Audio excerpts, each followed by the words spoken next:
رجل كبير في السن، أجمع الناس على احترامه وتقديره، وكان ذو كلمة مسموعة ولا يردون له طلبا. وكان لديه عادة يومية، وهي أن ينام قيلولة الظهر حتى يستطيع أن يكمل يومه بنشاط ويقضي حوائج الناس. ولكن في كثير من الأحيان كان لا يستطيع النوم بسبب ديك الجيران المزعج، حيث كان الديك يصعد الجدار الفاصل بين منزله ومنزل الجيران في فترة نومه، ثم يبدأ المواويل بأعلى صوته حتى يستيقظ من إزعاجه.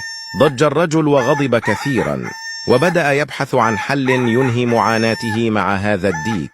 فكر كثيرا، وفي صباح اليوم التالي ذهب إلى منزل صاحب الديك، فاستقبله بحرارة واعتبر زيارته شرفا كبيرا. فقال لصاحب الديك: أريد أن أتغدى عندك ظهر اليوم. فقال الجار صاحب الديك: هذا شرف كبير لي. فقال له: ولكن بشرط ألا تكلف نفسك ولا أن تدعو أحدا، وبصراحة أنا أشتهي أن آكل هذا الديك. وكان الديك يسرح ويمرح في باحة منزل الجار، فأشار إليه الرجل فقال له: الديك وصاحب الديك تحت أمرك. فغادر الرجل ثم عاد على موعد الغداء، وحين قدم له الديك مطبوخا انتقم منه شر انتقام، فبدأ في رقبته إلى أن فصفص كامل عظامه. وبعدها شكر الجار على كرم الضيافة، وغادر وهو سعيد جدا بعد أن انتهت معاناته مع هذا الديك اللعين. وما أن وضع الرجل رأسه لينام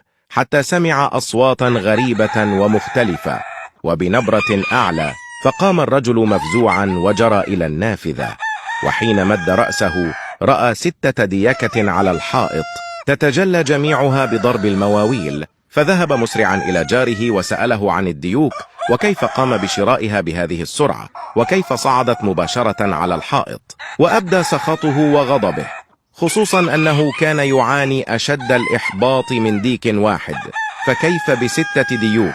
فضحك الجار صاحب الديك وقال: يا جاري العزيز، أنا لم أشتري أي ديك، فأنا اشتريتهم جميعا من مدة طويلة، ولكن الديك الذي أكلناه اليوم كان قائدهم، وكانوا لا يستطيعون القفز على الحائط بسببه، لأنه كان المسيطر.